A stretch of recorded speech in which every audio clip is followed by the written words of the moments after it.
istrinya Siti Hajar, begitu. Iya, kalau kita lihat ya dalam Al-Quranul Karim ada 3 pokok. Yang pertama itu tentang Tuhan, keturunan Ismail, keturunan Ishak sama-sama menyembah kepada Tuhan yang sama. Kemudian ya, pengantar ini singkat para sahabat. Mantep TV sudah standby. Di like, di subscribe, di share sebanyak mungkin untuk supaya mencegah sahabat-sahabat kita di luar sana tidak terpengaruh terhadap pemurtadan. Itu sudah dari Nabi Ibrahim, Ishak, dan juga Nabi Ismail. Itu sudah menjadi tragedi, Bang. Makanya dikatakan dalam Al-Quran, walikulli ummatin ja'alna mansakal liyazkuru smallahu ala ma razaqahum min bahimatil an'am. Jadi Allah sudah mensyariatkan pemotongan hewan kurban kepada umat-umat terdahulu, sama seperti syariat yang diberikan kepada Nabi Muhammad Washolli rabbika wanhar, maka dirikanlah salat dan berkurbanlah. Makanya umat Islam itu berkurban. Kenapa? Karena itu diwarisi dari nenek moyang Nabi Ibrahim alaihissalam. Nah, makanya di Islam kaidahnya apa?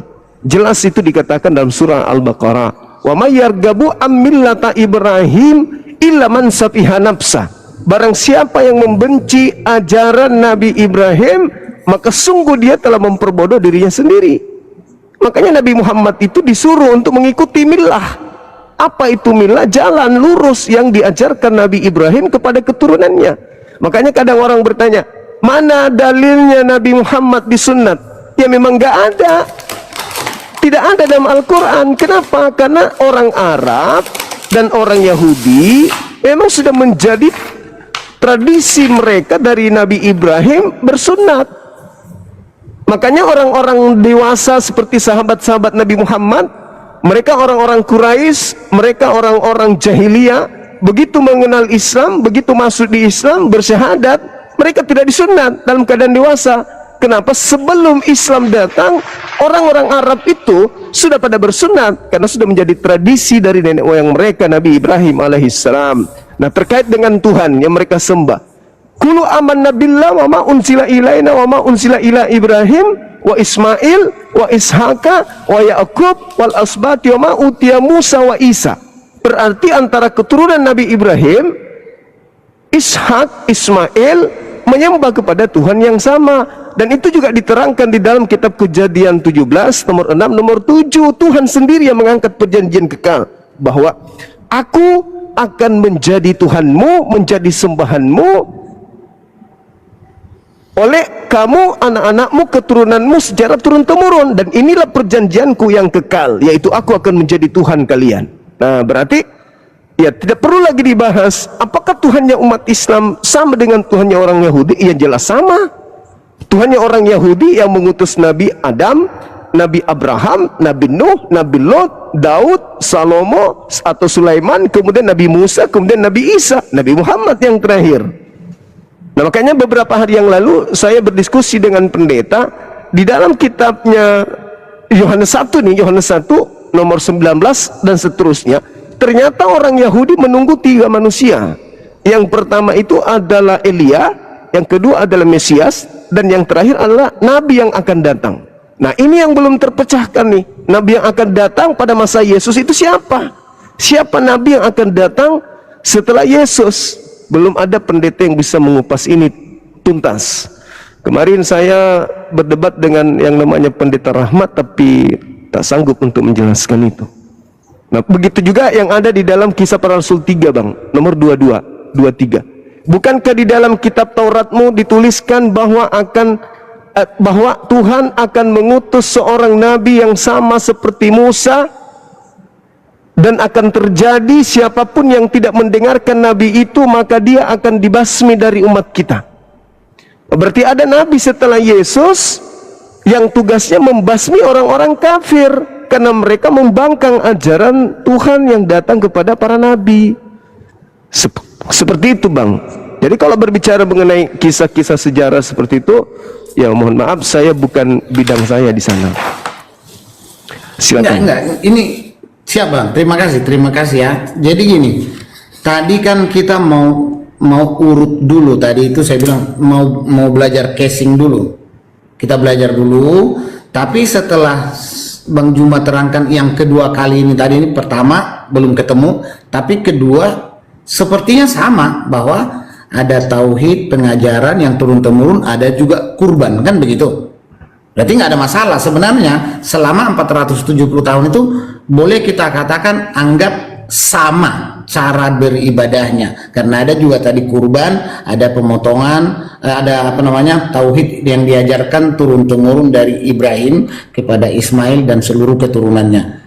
Tapi di Kristen, di ajaran kami dulu yang saya pelajari dari Taurat itu, bahwa di sini ada ibadahnya, penyembahan melalui kurban-kurban, termasuk nanti masuk ke kenapa Ibrahim tadi itu mempersembahkan anaknya, walaupun mungkin kita tidak perlu perdebatkan kenapa Ismail yang dikorbankan atau Ishak yang dikorbankan begitu. Tapi atau mungkin yang selama ini dipelajari Bang Duma, walaupun mungkin sekedar tafsir, kenapa memang harus ada pengorbanan anak dari Ibrahim, walaupun itu mungkin apakah itu Ismail ataupun itu Ishak. Kenapa Tuhan menguji Abraham, menyuruh menyembelih anaknya yang paling dia kasihin itu begitu?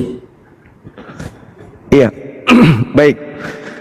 Jadi ini pertanyaan sangat menarik. Nabi Ibrahim itu dipilih sebagai bapak para nabi. Apakah dia layak gitu kan ya? Maka Allah menguji beliau. Inna hazalah huwal bala'ul mubin. Jadi Nabi Ibrahim ini diuji oleh Allah. Apakah ini layak? Orang ini layak gitu loh. Dan bangsa-bangsa di luar sana nggak boleh cemburu terhadap beliau ini. Nah, itu Allah pesankan seperti itu. Memang layak beliau, hambaku ini aku tunjuk. Karena ketika aku minta anaknya, anak sematawayang, di mana dia puluhan tahun minta anak, tapi tidak juga hamil anak istrinya. Begitu dia punya anak, dia tumpahkan semua kasih sayang terhadap anak ini. Belum juga puas dengan kasih sayang, tiba-tiba aku datang, sini anakmu, bunuh anakmu, sembelih anakmu. Dan alhasil beliau ikhlas. Diuji dia, bukan untuk nebus dosa, tapi benar-benar diuji. Abang bisa baca di Kejadian 21 nomor 1. Abraham itu cuma diuji bukan untuk nebus dosa, sama sekali nggak ada nebus dosa di situ. Benar-benar pure untuk diuji saja. Wa inna hazalah huwal bala'ul mubin. Allah cuma menguji beliau. Kejadian 21 nomor 1, Allah cuma menguji Abraham alaihissalam, bukan untuk nebus dosa.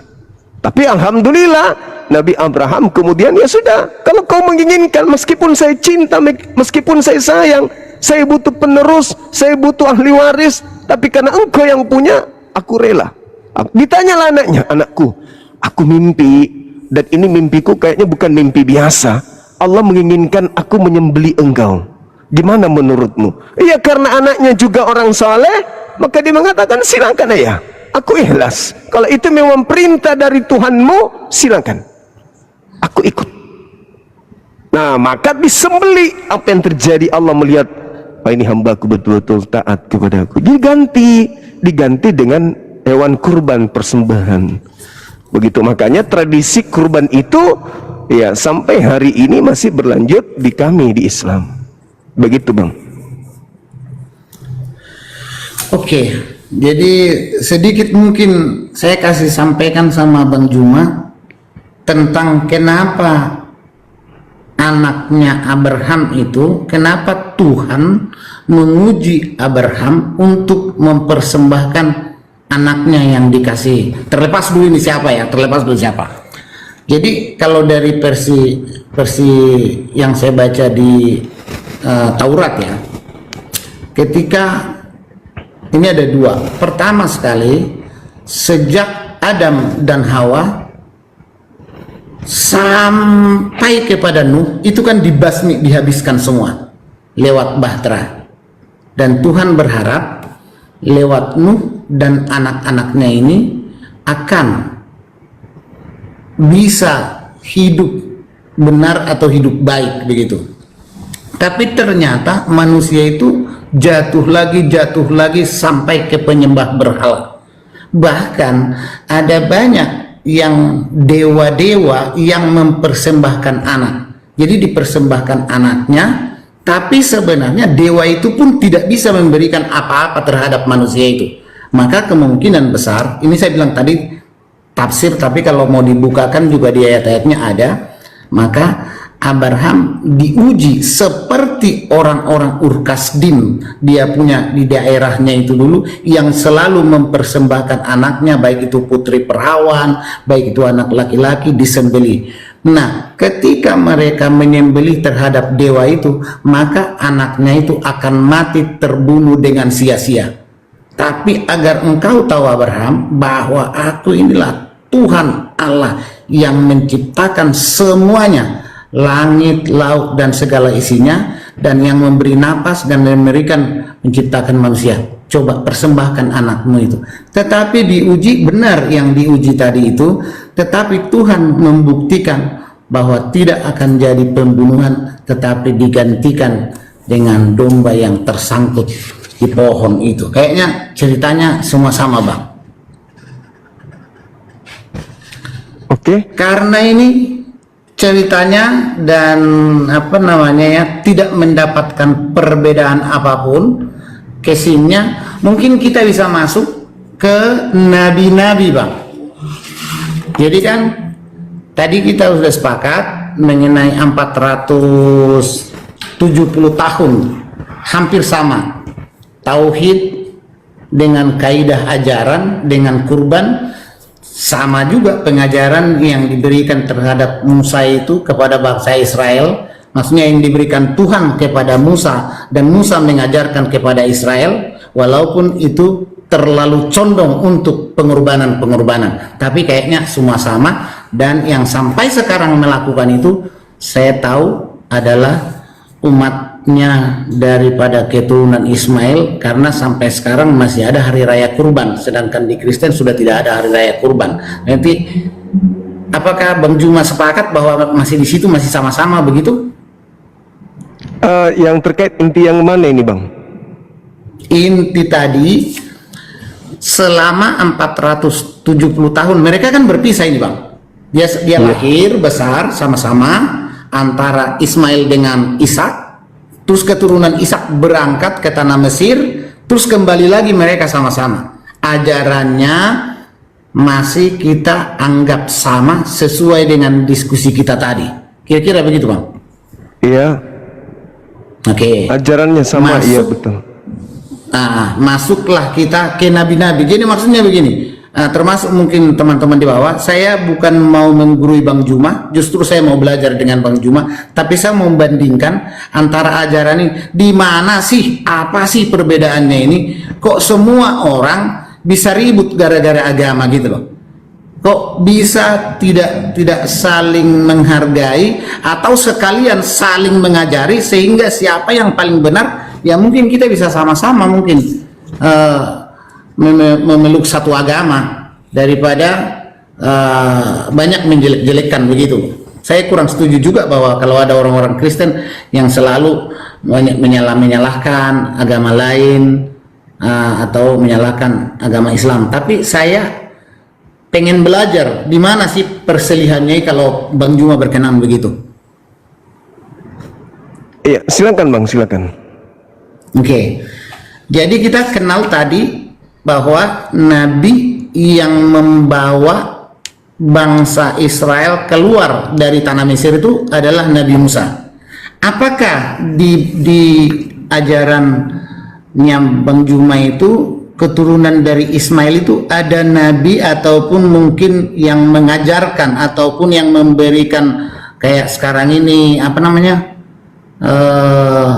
ustadznya atau apa begitu yang meneruskan tauhid dan kaidah ini terhadap pengajaran umatnya begitu, yang sama-sama dengan seperti Musa yang menuntun bangsa Israel itu. Lewat Musa lah Tuhan menyampaikan, hai Musa, kasih tahu kepada bangsa Israel itu begini, bahkan yang jahat pun kasih tahu kepada bangsa Israel yang tegar tengkuk itu ada dikasih tahu begitu. Apakah di ajaran Bang Juma ada yang mungkin yang setara dengan Musa ini? Iya, di iman kami beriman kepada Nabi Musa, Bang, yang diutus kepada kaumnya Bani Israel. Wa is qala Musa inni rasulullahi ilaikum. Itu ketika dia mengatakan waqad ta'lamuna anni rasulullah. Nabi Musa diutus, kemudian Nabi Musa menerima wahyu, innani anallah la ilaha illa ana. Lalu ada perintah kemudian kepada Nabi Musa, ajarkanlah kepada kaummu untuk mentaati hukum Tauratku ini. Kami beriman, Bang, kepada nabi-nabi tersebut. Semua Setuju Bang, setuju sekali. Tapi itu kan yang untuk mengajarkan kaum Israel kan begitu? iya. Iya, yang kaum tadi itu, yang keturunannya Ismail ini, mungkin ada yang di kitabnya Bang Juma yang mengajarkan, atau hanya pengajaran turun temurun, atau ada tokoh yang mengajarkan misalnya begitu, walaupun dia tidak nabi. Kalau di Islam itu tidak diceritakan semua rasul di dalam Al-Quran, hanya nabi-nabi yang diceritakan itu yang bertalian dengan pengajaran yang nantinya akan disempurnakan ajarannya sebagai pelajaran kepada umat Islam. Al-Quran surah Al-Anbiya di ayat 85 bagaimana Allah menceritakan tentang Nabi Ismail, kemudian Allah menceritakan Nabi Idris, kemudian Allah menceritakan Nabi Zulkifli yang mengajarkan tentang ajaran semua para nabi. Makanya dikatakan dalam Al-Quran itu bahwa seluruh nabi itu adalah muslim. Seluruh nabi-nabi itu mengajarkan agar orang itu beriman kepada Allah dan tunduk berserah diri kepada Allah. Seluruh nabi-nabi itu menyembah kepada Allah saja. Seperti itu, Bang. Oke Bang, siap. Jadi kita masuk ke topik nabi ini ya. Kalau yang saya pelajari, banyak sekali nabi mulai dari Musa. Dari Musa ini banyak. Tapi begitu Musa mau meninggal atau mau dipanggil Tuhan, langsung ada turun kepada nabi yang baru, yaitu Yosua. Nanti Yosua juga mau dipanggil Tuhan, ada turun terus sampai kepada Yohanes Pembaptis. Jadi setelah Yohanes Pembaptis turun sampai ke Yesus dalam konteks nabi. Jadi posisinya Yesus, saya masih berbicara dulu dalam konteks kenabian. Nah, dari situ turun dari Musa, turun ke Yosua, Otniel, sampai kepada Yohanes Pembaptis, sampai ke Yesus Kristus. Nah, setelah Yesus Kristus ditutup, tidak ada nabi. Versi Alkitab atau versi orang Kristen. Nah, tetapi yang saya sedikit mau belajar dulu sama Bang Juma, setelah Yesus Kristus atau Isa Al-Masih dalam Islam itu toh, kira-kira berapa tahun baru turunnya Nabi Muhammad? Kalau diceritakan Nabi Isa atau Yesus abad pertama, Nabi Muhammad di abad ke-7 menerima risalah kenabian, membawa Islam, menyempurnakan ajaran para nabi. Nah, kalau tadi Abang mengatakan tidak ada lagi nabi setelah Yesus, itu juga perlu dikaji lagi. Karena orang-orang Yahudi itu menunggu pada masa Yesus menunggu 3 tokoh. Yang pertama adalah Elia, yang adalah Yohanes Pembaptis, kemudian Mesias yang adalah Yesus. Ini yang terakhir ini adalah nabi yang akan datang. Yesus juga mengatakan akan datang setelah dia adalah Roh Hamed. Di dalam bahasa Ibrani, roh kebenaran, roh Hamed, dalam Al-Quran ismuhu Ahmad. Jadi Yesus mengatakan kepada muridnya, adalah lebih baik jikalau aku pergi, sebab kalau aku pergi maka roh kebenaran itu tidak akan datang. Tetapi kalau aku pergi, maka roh kebenaran itu akan datang mengajarkan segala sesuatu yang bertalian dengan hukum-hukum, pengadilan dan juga pengesapan dunia akan dosa. Itu tertulis di dalam Yohanes 16 nomor 7 sampai 15. Berarti kalau kita lihat di dalam Yohanes 1 nomor 19 itu jelas sekali sampai nomor 20-nya orang-orang Yahudi menunggu 3, Elia, Mesias, Nabi yang akan datang. Nah, siapa Nabi yang akan datang setelah Yesus? Itu ada orang Yahudi yang menunggu. Karena kita harus akui bahwa pola yang ada bukan pola di Kristen yang menjadi patron. Pola yang ada adalah Yahudi, karena mereka yang dipilih sebagai bangsa pilihan. Maka orang-orang imam kepala, orang-orang Lewi datang bertanya kepada kepada Yohanes Pembaptis, apakah engkau Elia? Apakah engkau Mesias? Atau kamu adalah Nabi yang akan datang?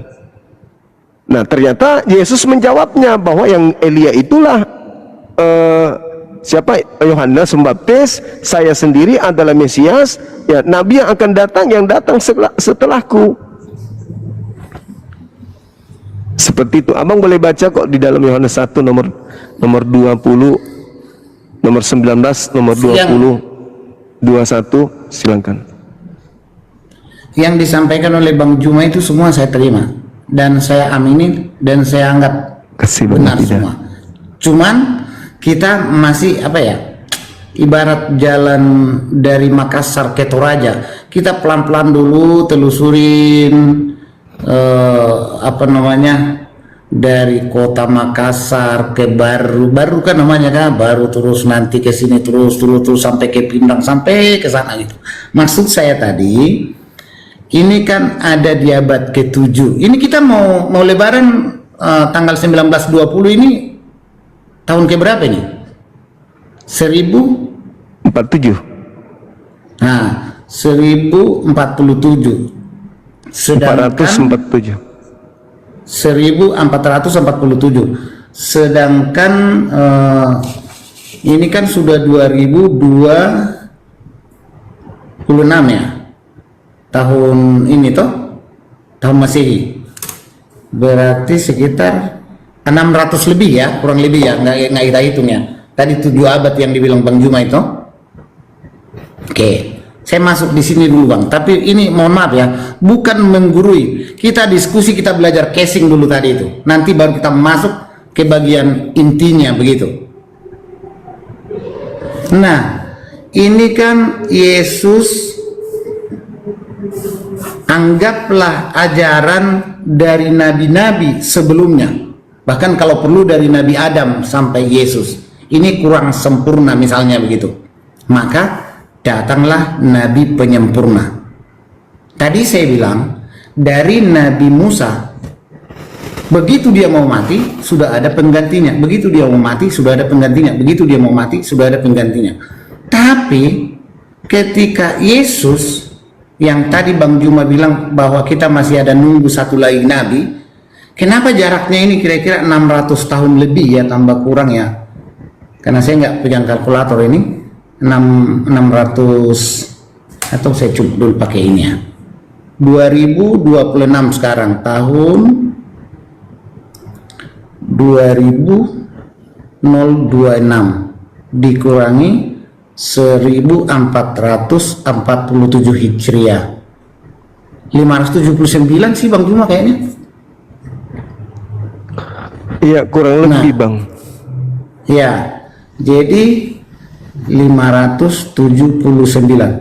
Yang saya mau tanya, kalau dari segi keturunan, kalau orang 25 tahun menikah, punya anak lagi, 25 tahun menikah, 25 tahun menikah, lamanya dari zaman Yesus ini sampai ke zaman Nabi Muhammad ini hampir 579 dibagi 25 berarti 23 keturunan. 23 keturunan kali jumlahnya orang banyak waktu itu, ini kira-kira nasibnya mereka ini ke neraka tuh kemana kira-kira Bang Juma? Maksudnya gimana Bang? Ini kan zaman Yesus, pelan-pelan dulu ya. Iya. Zaman Yesus sudah sampai, lalu ajaran ini belum sempurna. Lalu 759 tahun kemudian turunlah seorang nabi penyempurna, yang tadinya nabi-nabi sebelumnya ini ada yang kurang sempurna, kira-kira begitu. Nah, Iya, kurun terus? waktu 23 keturunan, ini kan manusia pada saat itu kan sudah banyak ini, beranak pinak, bahkan kalau kita sekarang nih, Republik Indonesia ini baru ulang tahun Republik Indonesia ke berapa ini, merdeka kita ini, sudah padat penduduknya sudah begini, apalagi kalau sampai 23 penduduk. Kira-kira dalam ajaran yang dibawa oleh Nabi Yesus ini yang belum sempurna, kira-kira sampai kedatangnya Nabi Muhammad untuk menyempurnakan ajaran itu, nasibnya orang ini kemana kira-kira, Bang? Iya, bagus, pertanyaannya menarik, Abang. Siap. Ajaran Nabi Musa, ajaran Nabi Isa. Wa iz qala Isa ya bani Israel inni rasulullahi ilaikum wa iz qala Musa inni rasulullahi ilaikum. Nabi Musa diutus untuk kaumnya Bani Israel, Nabi Musa juga untuk Bani Israel. Jadi ketika datang hukum kepada Nabi Musa, Nabi Isa, hukum itu hanya mengikat kaumnya Bani Israel, Bang. Tidak Ya, mengikat betul. orang Roma, orang Yunani, orang dan seterusnya, orang Indonesia. Tidak ada ikatan, tidak ada hukum bagi kita. Kita nggak ada neraka. Andai saja kita hidup sesaman dengan Nabi Isa, Yesus, tapi kita bukan Bani Israel, tidak ada Nabi diutus kepada kita, nggak ada Rasul diutus kepada kita, ya kita nggak dapatkan hukuman apa-apa. Karena Tuhan tidak memberikan aturan kepada kita. Itu. Andai saja Tuhan memberikan aturan, wahai orang Indonesia, keturunan Soekarno, anak-anak Soekarno, jangan kau makan babi. Belum datang Nabi Muhammad, kita makan babi, kita dosa. Tapi karena hukuman itu hanya untuk kaumnya Bani Israel, kita di luar Bani Israel, andai sejaman Yesus tidak menyembah kepada Tuhan pun tidak ada dosa. Memang ada perintah. Perintah itu datang kepada siapa? Perintah itu datang, lalu kemudian mereka melanggar perintah itu, baru kena hukuman. Kita yang nggak ada perintah, ya tidak kena hukuman. Makanya Al-Quran menjelaskan, wa qaulihim, kami hukum juga mereka karena perkataan mereka bahwa Nabi Isa sudah mereka salibkan. Siapa mereka ini? Bani Israel. Bani Israel. Nah, kalau kita lihat di dalam Ulangan 20, Bang, nomor 5, dari zaman Yesus, kita kaji data itu, Allah, Tuhan, Elohim, menurut pandangan orang Yahudi, menghukum mereka disebabkan karena Allah itu adalah Tuhan pencemburu, yang menghukum kemudian bapak, kesalahan bapak, membalaskan kepada anak-anaknya, kepada keturunan yang ketiga, keturunan keempat. Kenapa? Karena mereka adalah orang-orang yang membenci aku. Siapa yang dihukum di sini? Apakah orang Kristen? Apakah orang Yahudi? Romawi, Yunani?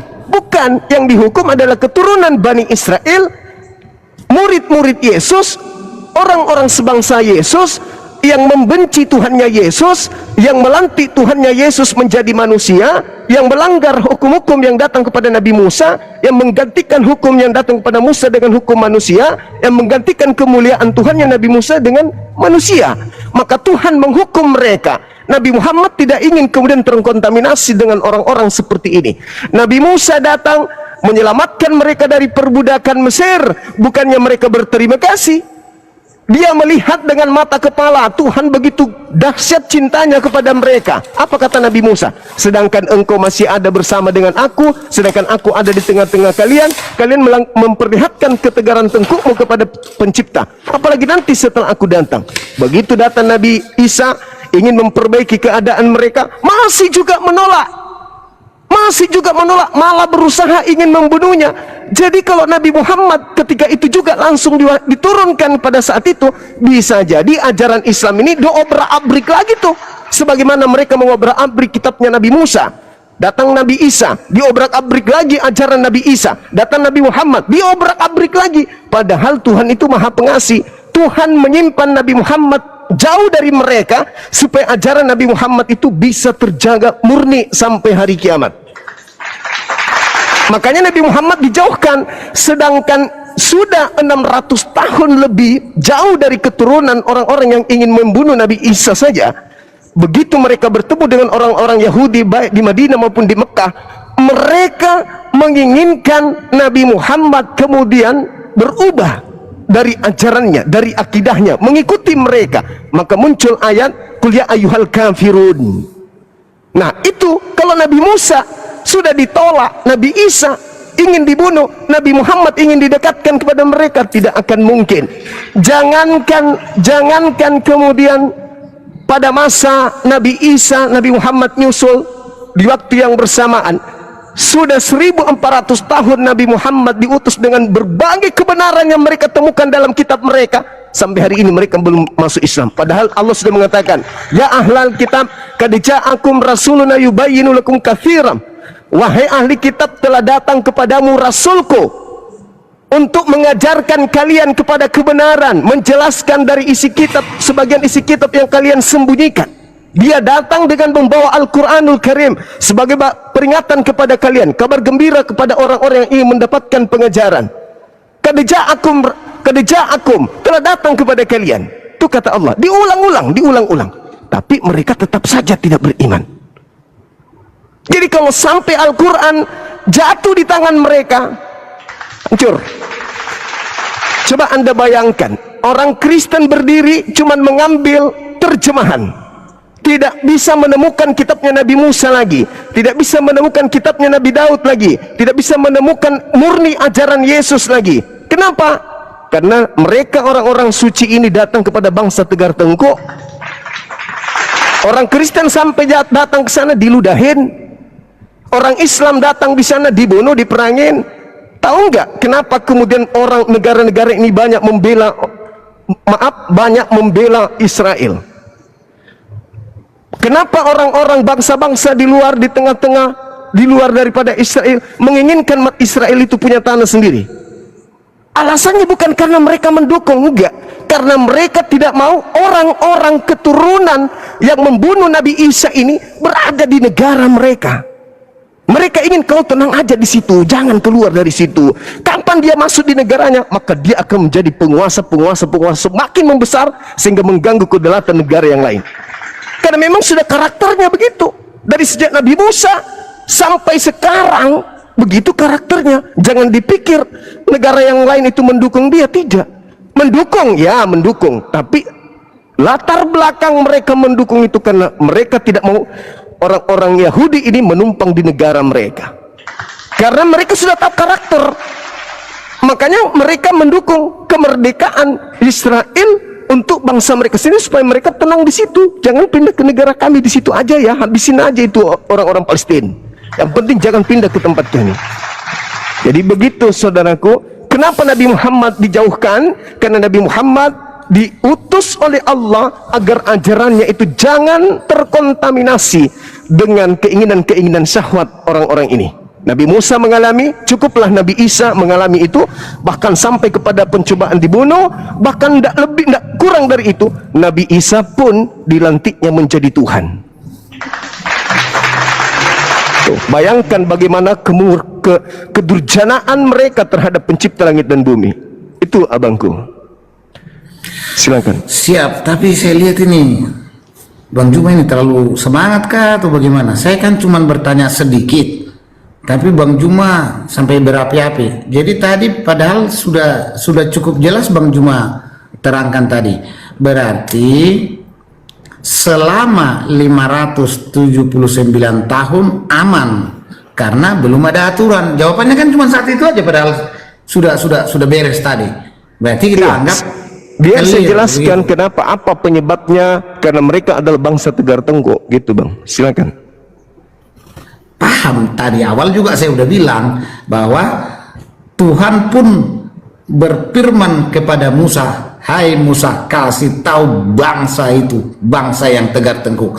Sayangnya Tuhan memang sudah memilih mereka duluan, kan begitu. Sama aja, sebandel apapun, sejelek apapun anak kita, saya pikir tetap walaupun dia sampai masuk penjara kita kunjungin. Tapi itu nanti di topik lain dulu.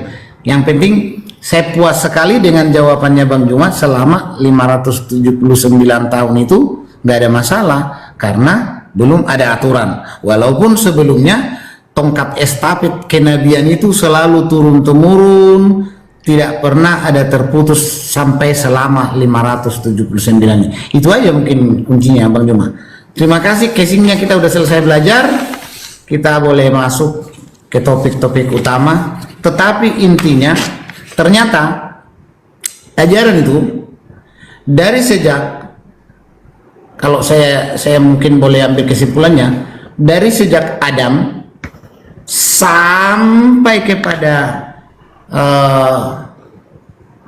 Nuh, Abraham, Musa, sampai ke Yesus Kristus, sampai ke Nabi Muhammad, so kayaknya nggak ada masalah toh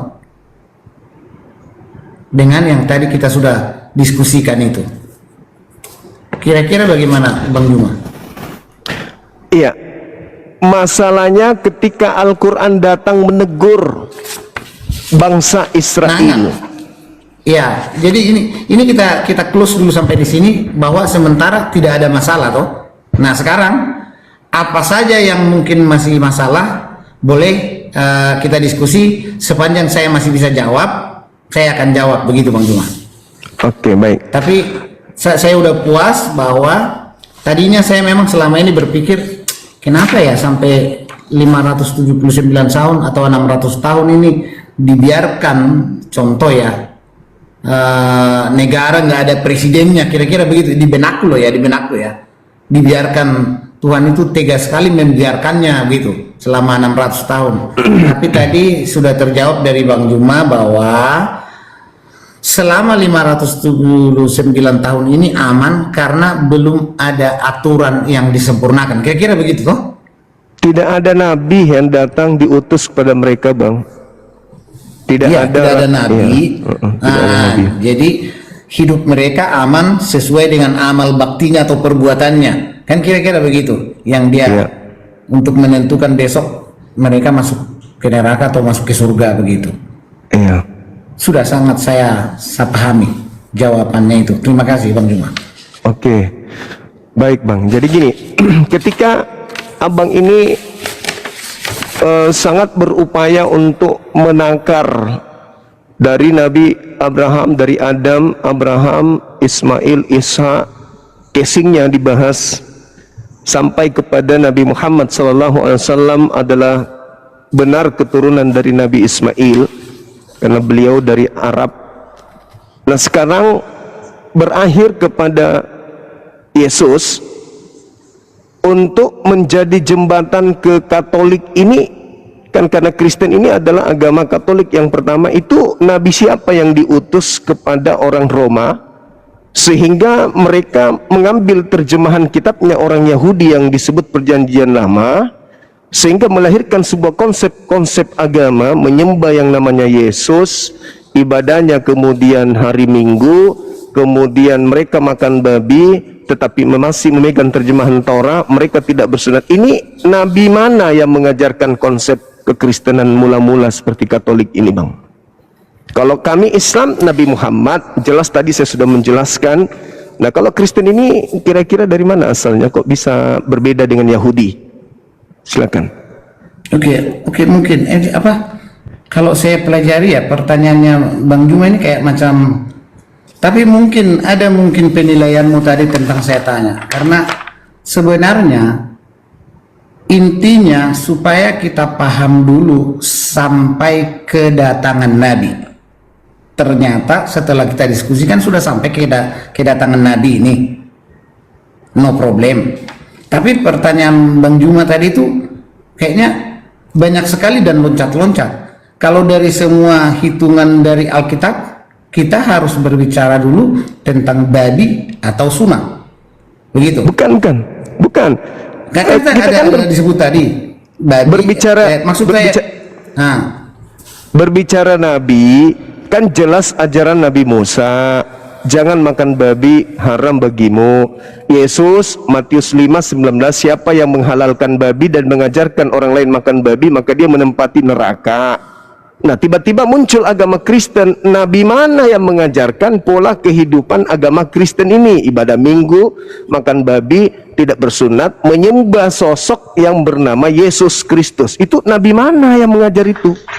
Kan kita masih berbicara nabi nih. Oke. Jadi satu-satu, biar saya catat dulu. Ya. Siapa yang mengajarkan ibadah minggu gitu ya? Ya, semua komponen yang ada menjadi rutinitas Kristen. Itu nabi siapa yang ngajarin? Satu, minggu. Terus kedua, apa lagi tadi? Makan Siapa babi, yang tidak mengajarkan bersunat, makan babi? menyembah Yesus. Mana duluan, babi atau sunat ini? Ya, pokoknya nabi, Bang. Pokoknya nabi mana yang mengajarkan pola keagamaan Kristen ini? Oke. Kita masih berbicara Sudah? nabi. Sudah. Oke. Saya coba menanggapi, kalaupun nanti nggak bisa puas, ya namanya juga kita diskusi. Minggu, ya kan? Karena tidak ada tercatat hari apa hari pertama, hari apa hari kedua, hari apa hari ketiga, dan hari apa hari keempat, sampai hari ketujuh. Jadi kalau di ajaran kami, dia bilang 6 hari lamanya Allah menciptakan langit, bumi, laut dengan segala isinya. Maka di hari ketujuh beristirahat dan memberkatinya. Maka hari ketujuh ini saya tegaskan, hari ketujuh ini dianggap untuk beribadah. Itu mungkin jawaban singkat saya. Jadi bisa aja hari Senin, bisa aja hari Selasa, bisa aja hari Rabu, bisa saja hari Kamis, bisa aja hari Jumat, bisa aja hari Sabtu, bisa aja hari Jumat. Kalau kita start mulai dari hari pertamanya hari Senin, hari tentu Senin ya pertama ya. Senin, Selasa, Rabu, Kamis, Jumat, Sabtu, ya Minggu yang mau liburnya. Kalau dimulai dari Selasa, Rabu, Kamis, Jumat, Sabtu, berarti Senin dan seterusnya mutar-mutar. Kenapa? Tidak tercatat di Alkitab itu hari pertama itu hari apa. Begitu Bang Juma. Ini mengenai hari Minggu. Saya tidak tahu kenapa Bang Juma beribadah hari Jumat. Baik. Sekali lagi saya katakan, saya beribadah hari Jumat karena saya bukan niru-niru Yahudi, saya bukan penyamar, ngaku-ngaku Yahudi rohani. Karena saya tahu bahwa ajaran yang datang kepada nabi-nabi Yahudi hanya untuk kaumnya saja, dan saya bukan orang Yahudi. Saya orang Islam. Perintahnya dalam Al-Quran, ya ayyuhalladzina amanu idza nudiya lis-sholati min yaumil jum'ah. Jadi perintahnya hari Jumat. Saya bukan orang yang masuk ke dalam agama orang Yahudi. Satu hal yang perlu abang saya ketahui, bahwa sampai hari ini hanya orang pikun yang tidak tahu kalau orang Yahudi itu ibadahnya hari Sabtu. Itu dulu. Di dalam nama hari-hari secara tradisi Yahudi itu jelas. Kalau mereka mengatakan Rishon, Sheini, Selisi, Rebi, Kamisi, Sisi, Sabat. Sabat itu jatuhnya di hari Sabtu. Kemudian Rishon itu jatuhnya di hari Ahad atau hari Minggu. Di dalam Keluaran 31 nomor 14, perintah Tuhan membunuh orang-orang yang tidak mengkuduskan hari Sabat, hari Sabtu. Nah, orang Kristen lari ke hari Minggu, tidak ada dasar pijakannya. Kenapa hari Sabtu bagi orang Yahudi Sabat, dan hari Sabtu bagi orang Yunani Sabaton, itu adalah hari yang sama. Sabaton, Sabat, hari yang sama. Bahasa Yunani hari Sabtu itu Sabaton, bahasa Ibrani Sabtu itu adalah Sabat. Begitu juga dengan bahasa yang digunakan sekarang hari Sabtu, ya hari di mana orang Yahudi beribadah kepada Tuhannya secara spesial. Mereka mengkuduskan hari itu. Nah, kenapa di Kristen kok bisa berubah menjadi hari Kiriaki? Kiriaki itu bahasa Yunani, hari Minggu. Kiriaki itu artinya hari dewa. Hari dewa matahari. Sandai juga dewa hari matahari. Kenapa orang Kristen ini beribadah di hari matahari, dewa matahari, sedangkan orang Yahudi beribadah di hari Sabat? Mereka beribadah hari ketujuh, hari Sabat. Makanya saya bertanya, kalau kami kan jelas Nabi Muhammad mengajarkan hari Jumat, Yesus ibadahnya dengan kaumnya hari Sabat, hari Sabtu. Nabi mana yang mengajarkan hari Minggu ini? Kalau abang saya mengatakan tidak ada nama-nama hari pertama itu di hari apa jatuhnya? Bukankah Yahudi secara tradisi tahu Sabtu itu hari Sabat? Kenapa Kristen jadi ke Minggu? Nabi mana ini? Oke, Ya, sudah bisa iya, saya jawab? silakan. Iya, silakan. Baik. Ya kembali lagi kita nanti ke sejarah. Ke sejarah. Agama Yahudi itu kapan adanya atau setelah bumi diciptakan, berapa lama baru ada agama Yahudi? Itu jauh sekali, lama sekali itu, jauh sekali. Sedangkan hitungannya, saya kan mau menyampaikan tadi bahwa hari itu saya punya dasar, tidak ada penentuan hari pertama itu hari apa. Jadi kalau Pak Juma bilang bahwa hari Sabat itu hari Sabtu menurut agama Yahudi, benar. Tapi sedangkan diciptakannya manusia, diciptakannya langit, bumi, laut, dan segala isinya itu pernah dihancurkan oleh air bah. Hari apa air bah ini? Berapa hari? Jadi nggak ada lagi catatan dalam hari pertama sampai hari ke-6 itu dalam sejarah siapapun. Tapi agama Yahudi jauh sebelum bangsa Israel pergi ke tanah Mesir, agama Yahudi nggak ada. Di tanah Mesir mereka diperbudak dengan apa segala macam, nggak ada hari pertama, hari kedua, dan seterusnya. Tapi saya sudah berusaha menjawab, seharusnya harus kita saling menghargai jawaban. Sama saja dengan yang saya tanya tadi itu, kenapa lama sekali Nabi Muhammad 579 tahun? Begitu Bang Juma jawab, saya juga nggak protes-protes. Kalau kita mau benar-benar mendiskusi, saya pengen apa yang ada di agamanya Pak Juma saya pelajari, apa yang ada di saya punya, kita mungkin saling berbagi, begitu loh Bang Juma. Jadi kalau nanti 1.000.000 pun saya bikin, kalau misalnya 10 juta nanti Pak Juma cari alasan, ya nggak akan nyambung barang itu. Tapi saya mau tanya, jangankan agama Yahudi, Pak Juma sendiri, hari apa yang sebenarnya hari ke-7? Atau mungkin nggak tahu saya, apakah di Muslim itu ada penciptaan hari pertama, hari kedua, hari ketiga?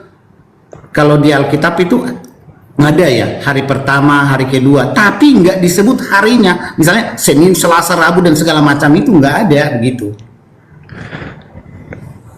Jadi Islam itu ada nabinya. Jadi Islam tidak perlu repot hari pertamanya, maksud saya begitu. Hari pertama itu tidak penting itu Bang, karena hari ya, yang tidak ada penting ya, sama juga tadi tidak penting tidak ketemu dengan barang yang di sini. Ya, masalahnya orang Yahudi ibadah hari Sabtu. Iya, orang Yahudi itu lama. Saya udah kasih tahu Bang Juma, diciptakannya bumi, laut, dan segala isinya Sabat. Nabi Musa ibadah Sabat. Ini belum ada agama ini masih baru. Yesus ibadah masih baru. Yesus ibadah Sabat Sabtu, Musa hari Sabtu. Kenapa Anda cari kapan diciptakan bumi? Ini terlalu jauh.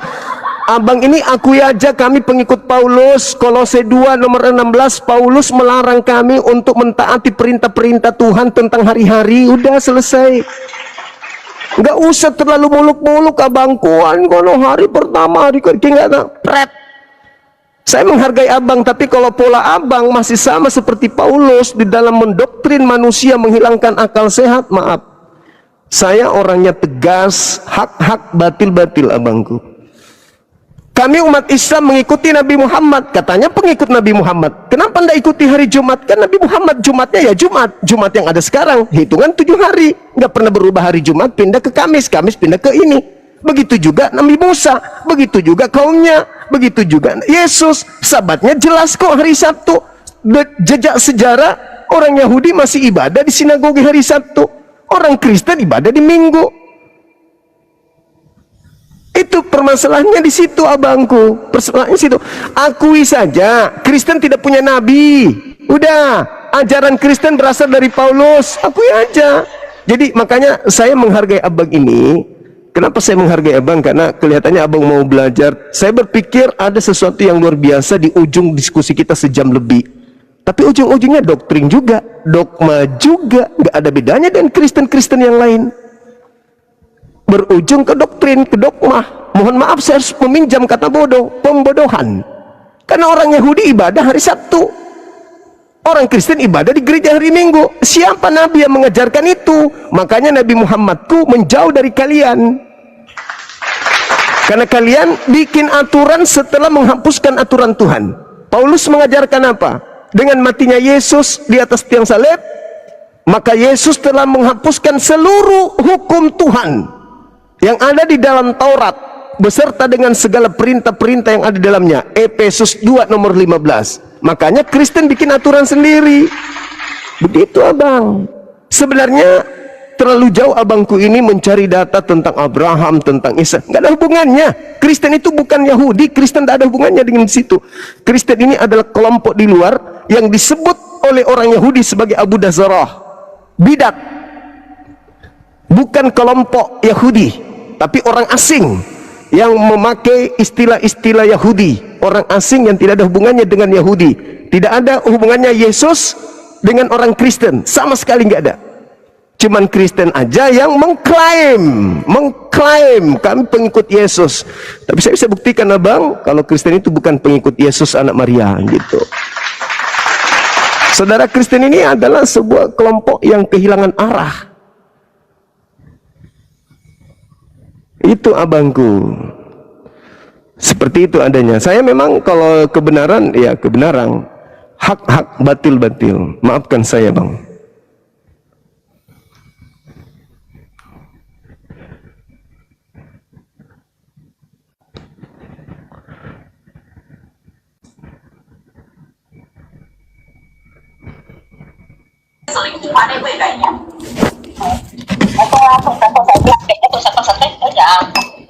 Ini ada teman kita yang naik nih. Kita sapa dulu bang. Halo.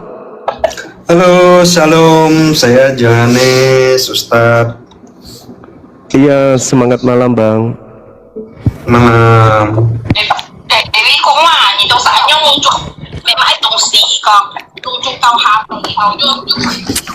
Gimana nih umat Kristen kehilangan hara dari mana ya? Ya, Kristen ajarannya dari mana abangku? Siapa yang mengajarkan Kristen ini? Yesus pernah memberikan legitimasi kah tentang Kristen? Enggak begitu caranya. Agama tertua itu apa ya Ustaz? Agama tertua, agama Yahudi, agama Samawi. Yahudi turunannya di mana nih? Enggak ada hubungannya dengan Kristen. Oh enggak. Ya, kalau Gimana kita hubungannya? harus tahu sejarah. Yahudi Hidup dengan aja ada Kristen namanya hubungannya di mana? tradisi, ada Enggak, namanya langsung aja abang. Langsung aja istilah, dulu. kan begitu. Iya, lah di Nggak mana bisa. Yesus Agama pun seperti itu. di mana Ustaz. Yesus memberikan legitimasi tentang agama Kristen ini? Coba abangku tunjukkan ke saya. Legitimasi yang saya minta, pengesahan Yesus terkait Paulus, terkait gereja, terkait ibadah minggu, terkait makan babi, menyembah dirinya, kitab Lukas, kitab Markus, kitab Matius, kitab Yohanes, Roma, Galatia, Filipi. Di mana Yesus memberikan legitimasi pengesahan tentang itu? Ada. Sementara Yesus berpesan kepada orang Yahudi agar waspada kepada nabi palsu yang datang kepada murid Yesus menyamar sebagai domba, padahal mereka adalah serigala yang buas. Waspadalah agar kalian jangan disesatkan, sebab akan datang banyak penyesat memakai namaku dan berkata akulah Kristus. Mereka akan menyesatkan banyak orang. Kalian ada karena nubuatan itu, banyak orang karena nubuatan itu, bawa nama Yesus karena nubuatan itu. Ingat, setiap Yesus berbicara Yesus tidak pernah berbicara kepada orang Kristen. Selamanya Yesus berbicara kepada orang Yahudi, penganut agama Yudaisme. Mereka yang tidak makan babi, mereka yang bersunat, mereka yang ibadah Sabat, mereka yang menyembah kepada Elohim, mereka yang menkitabkan kitab Tanakh, kepada mereka lah Yesus setiap kali berbicara. Tidak pernah berbicara kepada orang-orangnya Paulus, nggak pernah. Nah, ini yang harus Anda pahami. Maka kita berbicara, adakah Yesus mengenal Kristen? Adakah Yesus mengenal Katolik? Adakah Yesus mengenal Protestan? Adakah Yesus mengenal Pantekosta? Adakah Yesus mengenal Saksi Yehova, Mesianik? Ya, itu Anda harus jawab. Makanya tema ini penting untuk dibahas. Apa latar belakang orang Yahudi ingin menyalib Yesus? Orang Kristen mengatakan latar belakangnya adalah dosa waris. Latar belakangnya adalah ingin nebus dosa. Ternyata begitu dicek, bukan. Latar belakang penyaliban itu adalah karena orang Yahudi takut bangsanya dirampas oleh orang Roma. Nah, begitu abangku. Silakan kalau abang ini mau menjelaskan yang baru naik.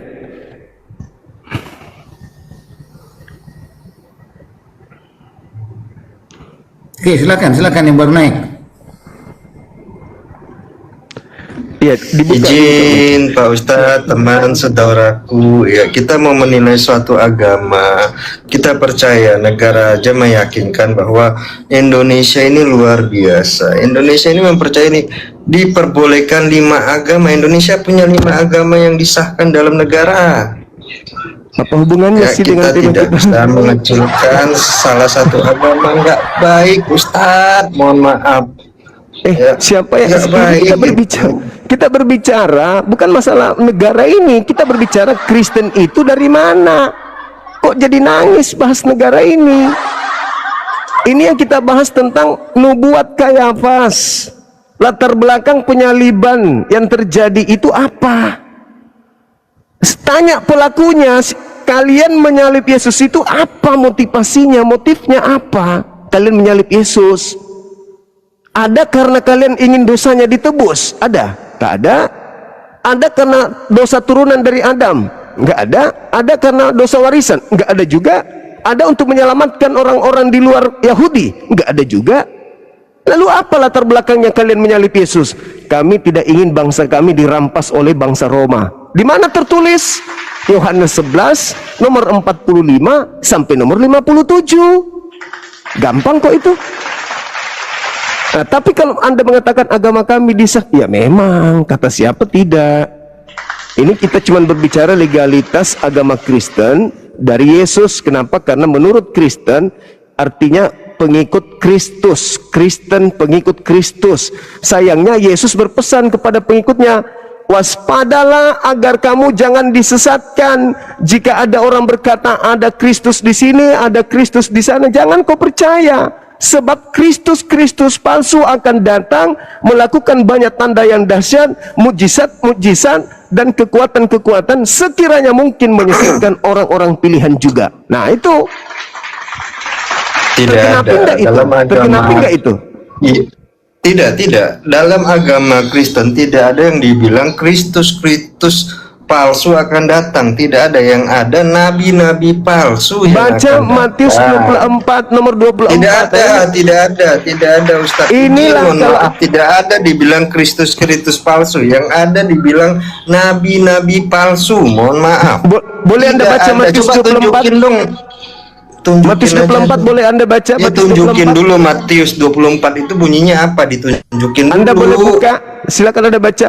Enggak ada. Oke. Saya buka ya. Enggak ada di situ ditulis Kristus ya. Oke. Saya buka. Nabi-nabi palsu. Itu lain, itu Matius 7.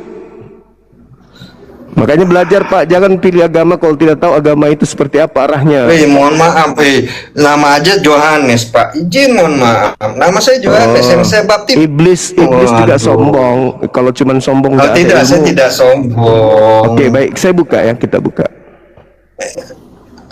Ini Pak, Matius 24 nomor 24. Ini apa ini? Kelihatan nggak?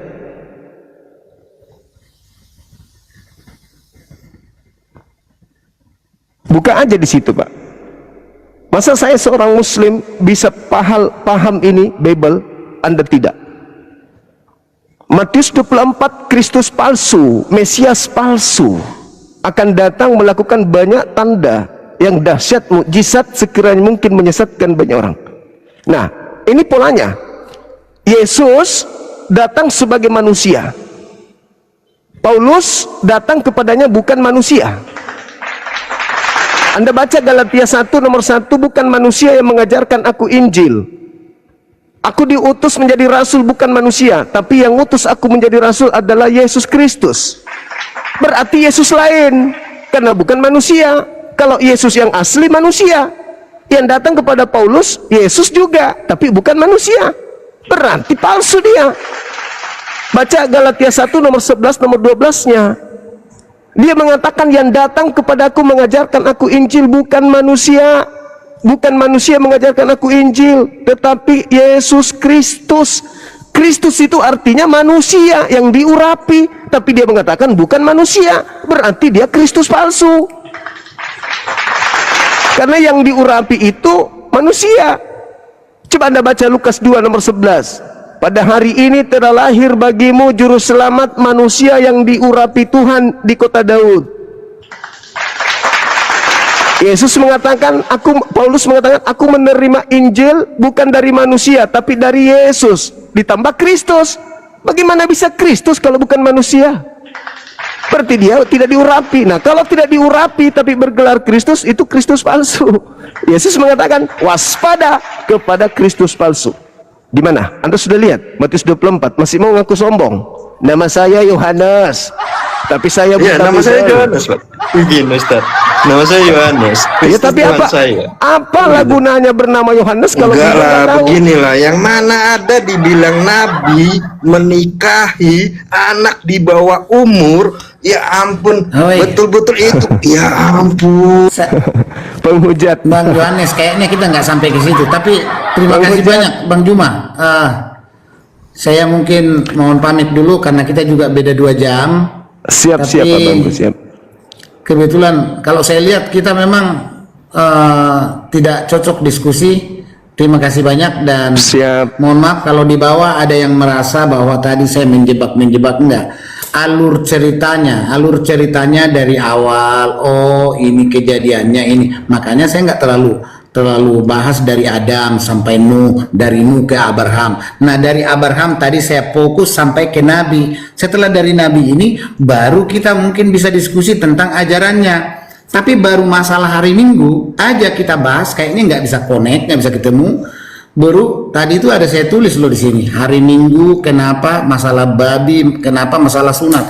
Belum fokus kita bahas yang 3 ini, kita udah loncat sana, loncat sini, loncat sana, loncat sini. Tapi itu namanya apa ya? Mungkin cara menyampaikannya atau cara mengajarnya Bang Juma begitu. Tapi kalau saya sih nggak seperti begitu. Kita tuntasin masalah hari Minggu. Soal saya benar atau Bang Juma benar itu urusan di belakang.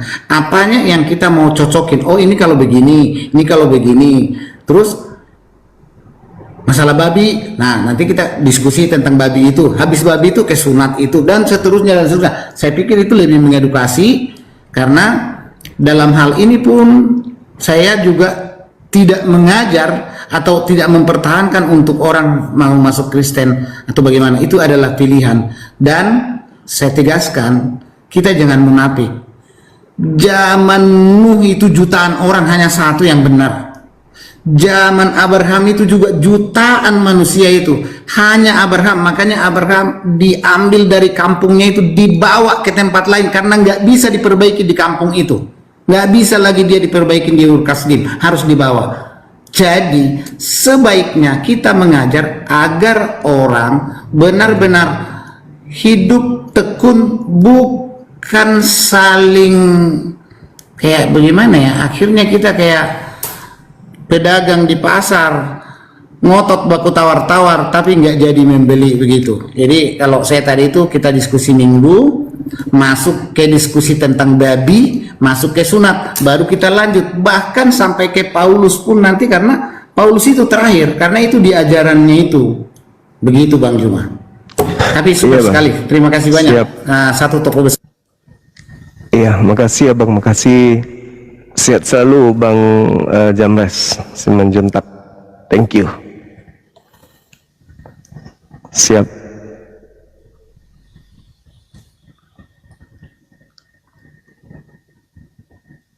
Oke, moderator. Ya, baik. Saya tidak punya waktu banyak untuk membahas sesuatu yang tidak ada artinya bagi materi-materi perbandingan agama. Lain cerita kalau kita berbicara di kelas teologi, mungkin di STT mau diulas seperti itu silakan. Orang Islam itu dalam berbicara agama, orang baru angkat suara kita sudah tahu endingnya apa gitu. Lagian kita bukan orang baru membahas tentang perbandingan agama ini, mau mengulas tentang babi, habis itu besok kita ulas tentang sunat, habis itu kita bahas lagi tentang hari Minggu. No way. Ya, itu tidak ada untungnya. Itu hanya untuk sekolah minggu. Kita udah pada tahu polanya seperti apa, endingnya kayak mana. Mending langsung ke titik pertemuan Islam Kristen, pertemuan antara tiga agama, kalaupun mau dikaitkan dengan agama itu. Tapi yang pasti, ya, contoh tadi panjang lebar membahas di ujungnya keok, ya kan? Panjang lebar membahas di ujungnya keok. Baru membahas tentang hari Minggu sudah keok tak berdaya. Coba. Jadi buat apa kita bahas hari Minggu dulu? Kalau ujung-ujungnya Adam dulu, kita nggak tahu hari pertama jatuhnya di hari apa. Untuk apa kayak gitu? Habisin waktu. Tadi kupikir ada mutiara yang akan kita dengarkan, ternyata ujung-ujungnya doktrin, dogma, pembodohan. Ujung-ujungnya ya doktrin, dogma, pembenaran terhadap sesuatu yang melanggar. Jelas-jelas Keluaran 31 nomor 14, bunuh orang yang tidak mengkuduskan hari Sabat, lari ke Minggu. Alasannya banyak, inilah, itulah, inilah, itulah. Terus siapa yang mau mendengarkan kalau ujung-ujungnya hanya penipuan, abangku? Kita sajikan dengan seperti guru-guru kita di kelas, tek mengutui, tapi ujung-ujungnya zong. Itu pola itu Anda boleh pakai di gereja, di sekolah minggu, di dalam rumah. Kok di hadapan saya orang yang Anda baru mau buka begini, saya sudah tahu di belakangnya gimana ceritanya. Syukur-syukur saya sabar menunggu sejam lebih, sejam lebih. Ujung-ujungnya kan hancur, nggak ada perlawanan sama sekali. Siapa nabi yang mengajarkan tentang kekristenan? Nah kan itu langsung jangan bahas nabi. Ya terus apanya itu saya dengarkan dari tadi panjang lebar pertanyaan, tapi tidak ada hal positif yang bisa diterima. Kristen aja, nggak usah nampak seperti Yahudi gitu. Silakan, semangat malam saudara.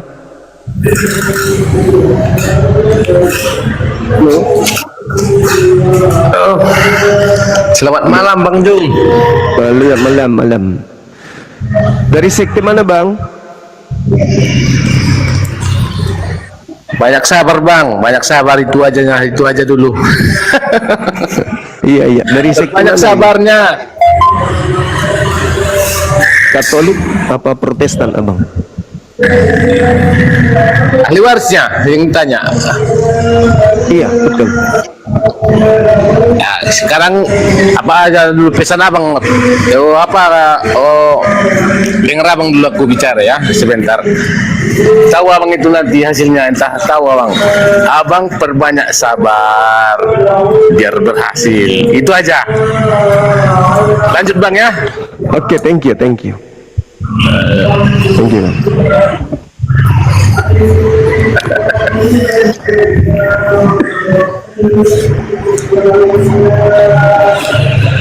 Lanjut bang.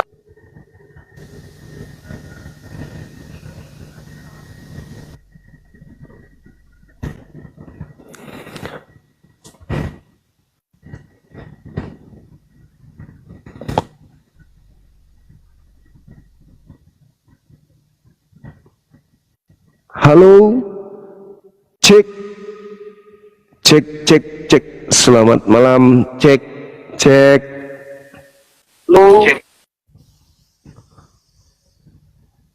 Cuma ketemu lagi. Selamat malam. Iya, dengan siapa di mana?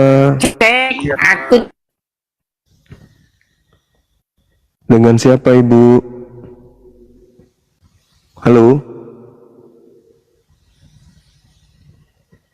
cek dari tadi. Putus-putus suaranya Ibu. Cari dulu sinyal dulu. Putus-putus suaranya Ibu. Ada suaraku? Ada. Halo? Ada. Iya. Dari Halo mana Juma. ini? Sampai ketemu lagi ya kita. Iya. Dengan siapa? Itu ada namanya? Oh, Hayati. Dari sekte Namaku mana? singkat dan padat. Dari sekte mana Ibu? Sekte kebenaran. Protestan atau Katolik?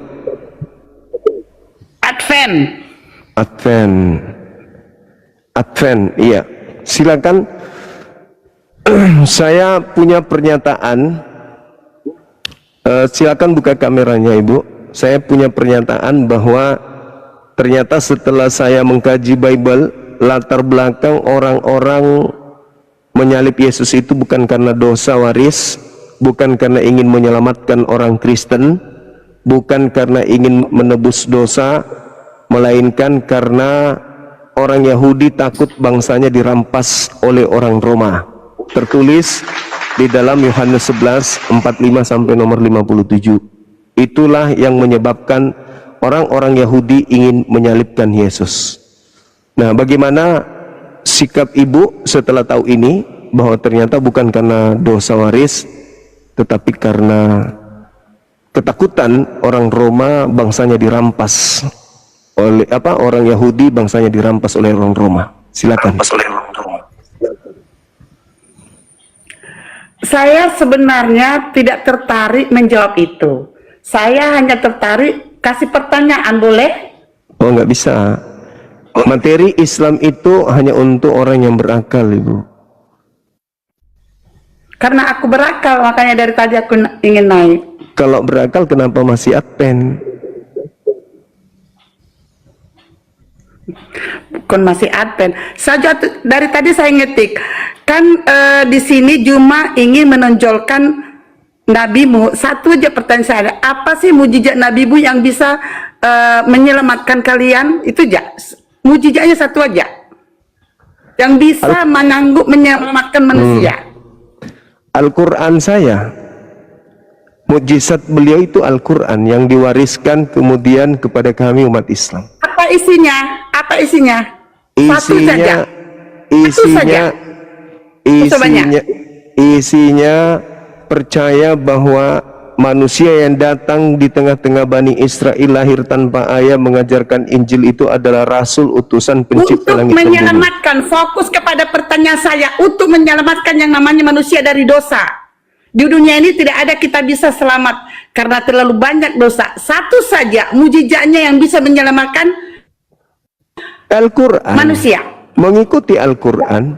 Apa isinya? Mengikuti Al-Quran menjadi Islam, sama menjadi orang-orang soleh seperti Yesus soleh, bukan menjadi orang Kristen. Menjadi Yang orang soleh. tidak punya agama juga soleh, yang tidak punya agama juga punya harta, menyelamatkan manusia dari dosa yang sangat mengerikan di dunia ini. Apa ayat satu saja sebagai senjata manusia untuk menyelamatkan manusia? Satu saja. Oke. Al-Quran surah Al-Jumu'ah ayat 2. Nabi Muhammad kemudian datang untuk mensucikan wa yuzakkihim.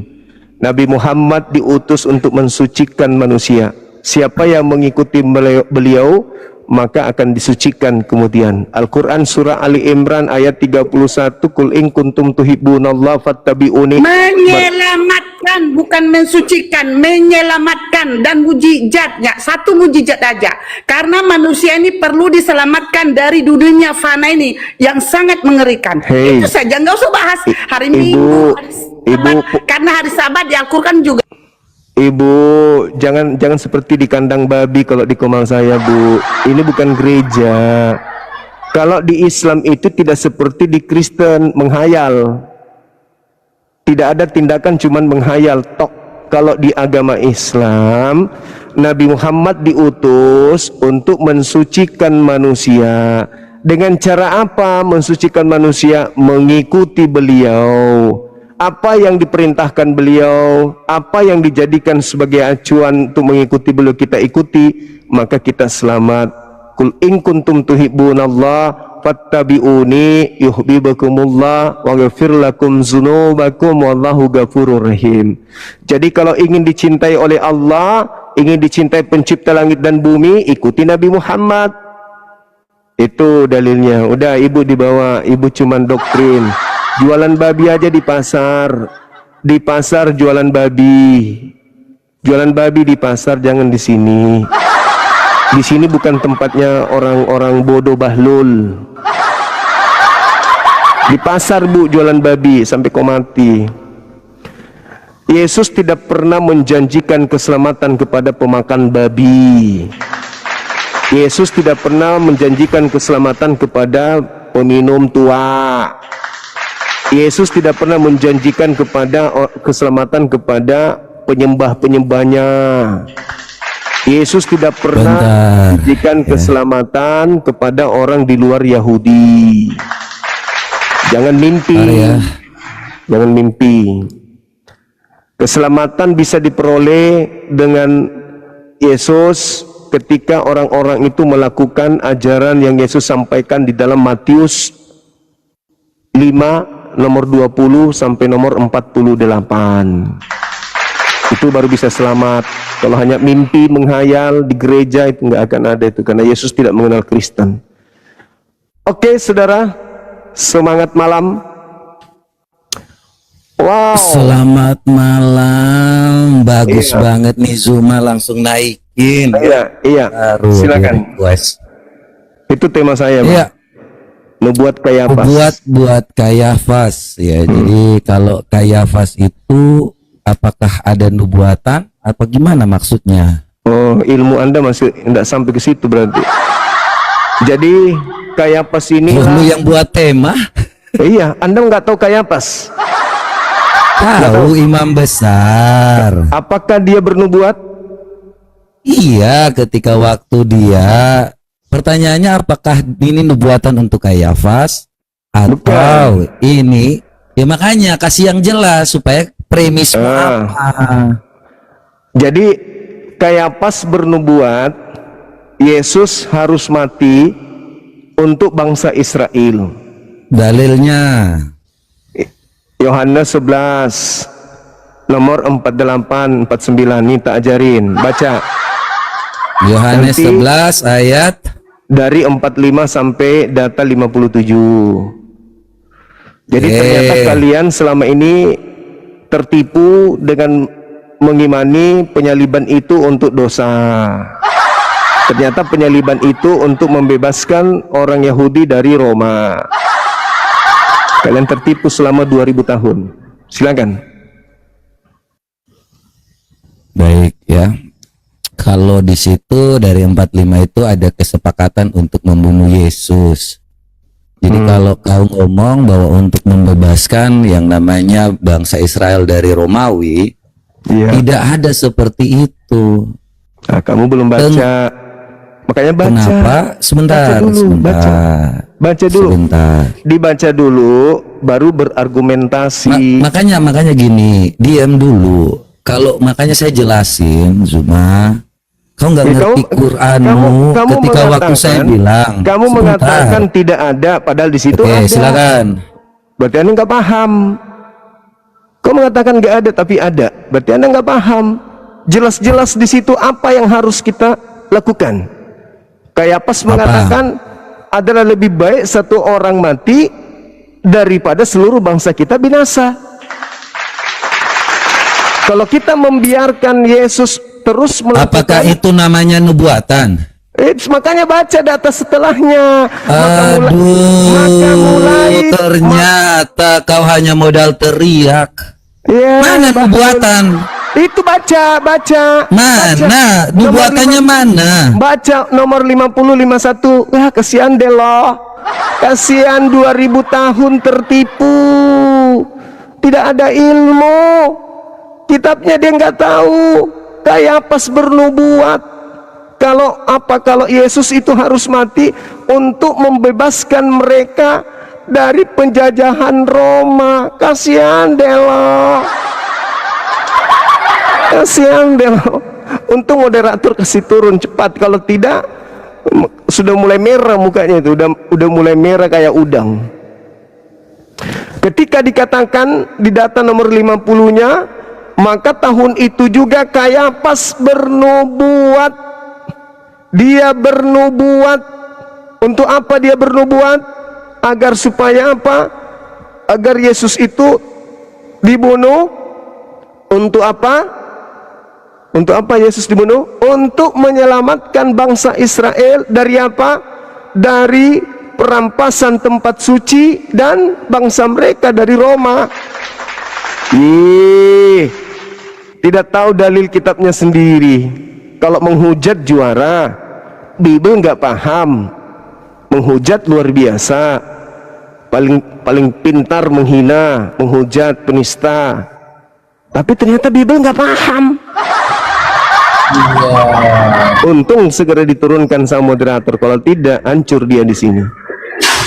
Kalau untung diturunkan karena nggak sanggup. Bukan, masa dia katakan temanmu nggak ada nubuatan?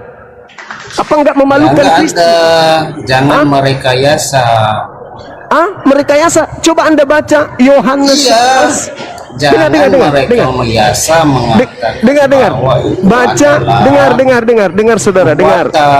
Yohanes 11. Tipu-tipu loh. Yohanes 11 nomor 51. Hei, sama aja. Kristen memang tidak akan pernah cerdas kalau bicara agama, tetap aja bahlul. Yohanes 11 nomor 52 nomor 51. Hal itu dikatakannya bukan dari dirinya sendiri. Sebagai imam besar tahun itu, Kayapas bernubuat. Jedar. Jangan sombong. Ini kita ajarin kamu. Karena sudah 2000 tahun diajarkan. Yesus boneng cerdas boneng. Yesus disalib untuk boneng cerdas. Dosa. Lanjut dulu. Padahal Yesus disalib untuk membebaskan bangsa Romawi dari perbudakan Mesir. Apa nggak malu itu? Perbudakan Roma. Apa nggak malu? Nggak malu. Penghujat tapi tidak paham Bible. Aduh, siapa namanya itu? Lupa saya. Ada namanya yang biasa dia pakai PKPK sama anak-anak apologet Islam. Jadi belajar lagi. Saudara Gomal, semangat malam.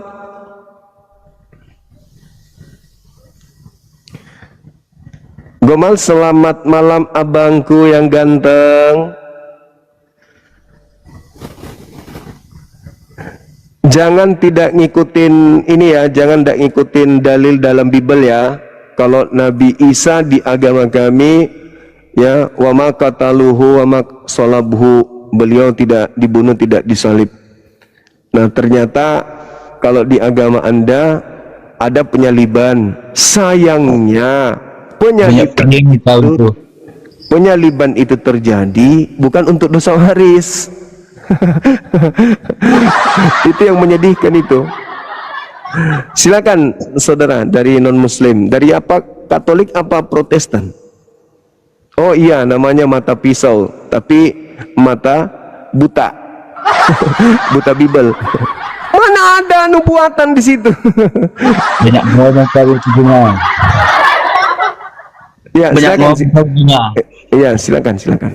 Silakan Anda bantah. Ternyata orang-orang Yahudi menyalib Yesus karena takut bangsanya dirampas oleh Romawi, bukan karena dosa waris. Gimana tanggapan Anda? Silakan.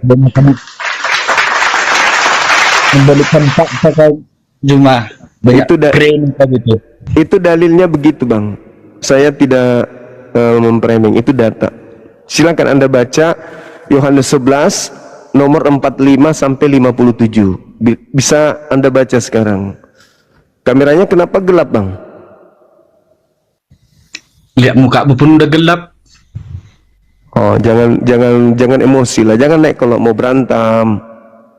Kalau mau berantem itu di lapangan, teriak aja di situ. Oh, siapa yang mau berantem? Pasti banyak yang layani. Kalau sama saya nggak bisa berantem. Saya orangnya lemah fisik, Bang.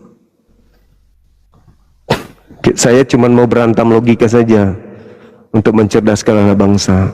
Kalau Anda marah-marah, mencerminkan bahwa Anda tidak berdaya menghadapi kebenaran yang diungkap bahwa Yesus disalib bukan karena dosa, tetapi Yesus disalib itu karena Masa politik. kamu mencerdaskan bangsa? Ya, karena berapa banyak anak bangsa yang ditipu dengan kasus ini. Wow, keren cuma. Ya, makanya saya kasih data Yohanes 11:45 sampai nomor 57, itu datanya. Ayo, sudah dibuka rahasianya, masih mau Buktikan dulu mana saya mencerdaskan bangsa ini. Buktikan dulu. apanya? Buktikan dulu di mana mencerdaskan bangsa. Mencerdaskan anak bangsa yang terdoktrin bahwa Yesus disalib untuk dosa. Padahal ternyata Yesus disalib karena bangsa Israel tidak ingin bangsanya dirampas Roma. Kan jadi cerdas. Oh, selama ini kami. Ya? Kenapa? Pintar juga kamu. Ya kan ada dalilnya, tinggal dibaca. Bahasa Indonesia pun sebelum direvisi lagi, baca sekarang. Mana tahu tahun depan direvisi kan gitu. Wow. Beli kitabnya sebelum dirubah.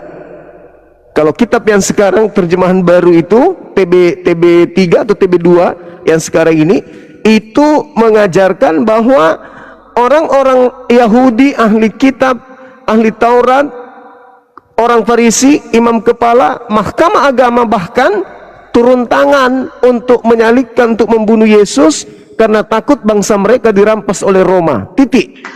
Bukan karena dosa waris. Nanti setelah Kristen muncul menggunakan penyaliban untuk menjual bahwa dosa kita ditebus dengan darah Yesus di atas salib. Gak nyambung kan? Padahal orang-orang Yahudi menyalibkan bukan karena itu. Ayo, gimana? Sudah cerdas sekarang? Udah cerdas? Udah cerdas? Ya, mantap. Pertahankan. Ah, gitu dong. Assalamualaikum warahmatullahi wabarakatuh. Waalaikumsalam. Gimana, Kang? Gurunda boleh minum dulu, boleh rehat dulu 1 menit, Gurunda. Boleh. Thank you. Oh, paling bagus ini sahabatku paling. Jokar di bawah dulu ya, nggak mau open cam Jokar. Baik, buat teman-teman yang ingin mendukung pergerakan apologet Islam Indonesia, ya silakan untuk berdonasi ke rekening API ya. 7-nya 5 kali 51770.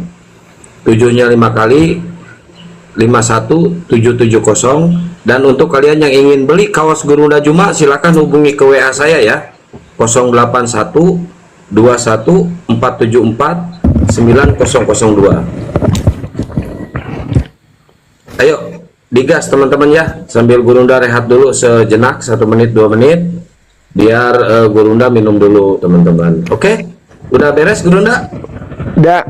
Oke, saya dibawa lagi Gurunda untuk memantau si mata picok. Kenapa diturunkan tadi itu? Coba, dia sudah merah mukanya. Masa dibilang tidak ada nubuatan kayak pas? Betul, bego. Bego bener dia.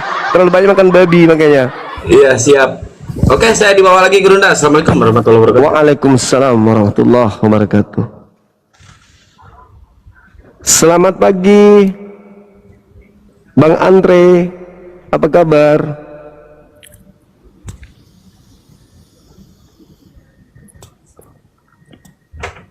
Halo? Halo? Halo?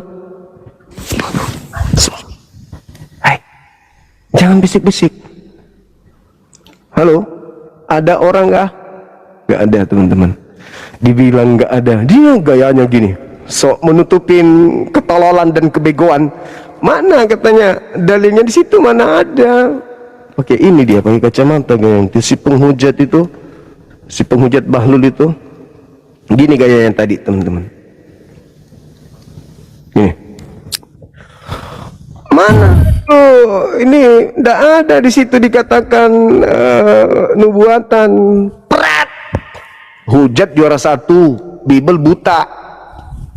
Makanya dongok, kurang makan babi biar cerdas. Ya. Sapam kalau ngomong kayak gini. Lebay kali kau bilang tidak ada nubuatan. Mana nubuatan, tunjukkan. Yohanes 11 nomor 51 kau bilang gak ada nubuatan di situ. Mana itu Baca, dibilang coba, nubuatan. coba Itu baca. rencana. Rencana lagi. Dia bernubuat tahun itu juga. Mana nubuatannya? Itu rencana di situ. Yesus harus Kau ngerti rencana enggak? Ya, Iya, rencananya kan gitu. Sok paten. Nubuat Coba lu itu baca.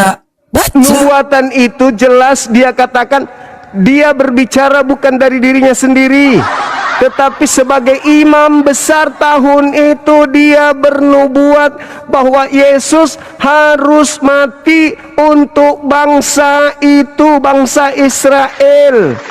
Kamu nggak malu mengulang kesalahan naik ke sini? Hah? Nggak malu? Mana ada, itu rencana matamu suek. Menghujat juara. Aduh. Menghujat juara. Bible buta. Kasihan deh. Gimana mau tahu Islam? Bibelnya aja buta. Nggak paham. Oke. Assalamualaikum warahmatullahi wabarakatuh, Abang. Waalaikumsalam warahmatullahi wabarakatuh. Ya Allah, kenapa aku bisa di atas, Bang?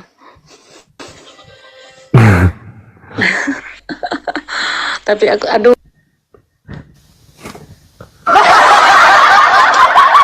Penghujat tapi double kosong. 2000 tahun. 2000 tahun penyaliban karena dosa katanya. Begitu dikasih dalil, wow, di situ nggak ada. Halo Bang Zuma. Iya, halo juga. Halo Bang. Kamu bisa kasih kesempatan orang ngomong? Iya, silakan ngomong, silakan. Enggak, aku lihatnya enggak kasih kesempatan orang ngomong. Kok nggak kesempatan? Ini kan ruang diskusi. Ini bukan tempat gereja berkhotbah. Ya, kalau diskusi ya kasih kesempatan orang ngomong juga. Jangan kan tadi dengar omongan kamu terus. Kamu udah lihat saya suruh orang bicara sampai Kalau dia naik di room berjam-jam. kamu hanya dengar omongan ngocehan kamu terus. Ya sudah, nggak usah ngoceh. Ayo kita diskusi. Buka kameramu. Mau diskusi.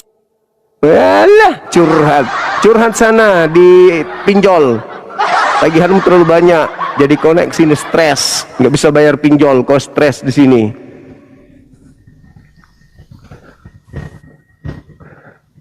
Halo. Ini simbol kutukan lagi ininya, profilnya. Simbol kutuk, percaya diri kali. Bisa buka kamera. Apanya simbol kutukan? Itu salib.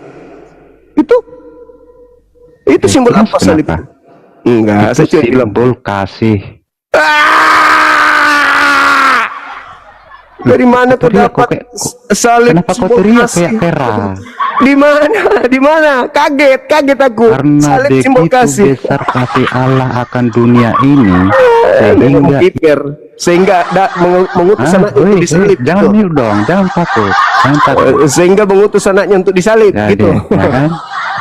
Nah itu nggak tahu. Aduh, gimana? Di mana dalilnya? Mengutus anaknya untuk disalib, di mana dalilnya? Pandai-pandaian kalian.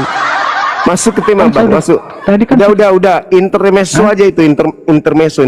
Sekarang kita masuk. Ini diskusi kok intermezzo. Masuk ke tema.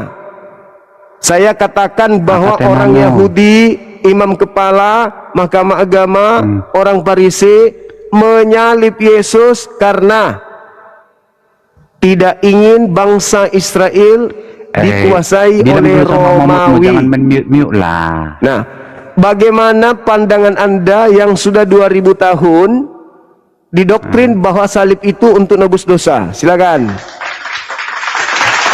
Apa? Coba ulangi.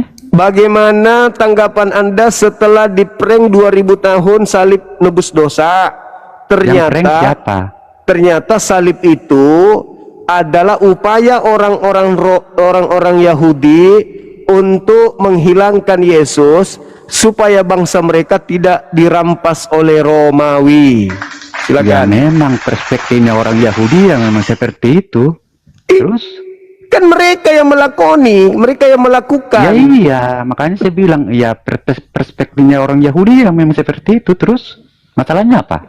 Masalahnya mereka menyalib Yesus bukan karena dosa waris.